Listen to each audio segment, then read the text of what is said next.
মা, রাতে কি রান্না করব? এই কালার মরণটা চেঁচাচ্ছে, ওবেলার ভাত তো রয়েছে, যা আছে হয়ে যাবে। শুধু মাছের ঝোল করো।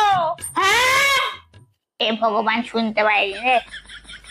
মাছের ঝোল। নটা তো বাজে, দেখি বৌমা রান্না হয়েছে কিনা ফোন করে। হ্যালো, ঘরের দিকে একটু এসো। মা, আপনার দইয়ের ঘোল হয়ে গেছে। দইয়ের ঘোল? আমি তো দইয়ের ঘোল করতে বলিনি। দইয়ের ঘোল নয়, মাছের ঝোল। ও, মাছের ঝোল। ভগবান, আর তিনটে বৌমা, তিনটে অবতার। একজন শয়তান, একজন কালা, আর একজন পাগলি।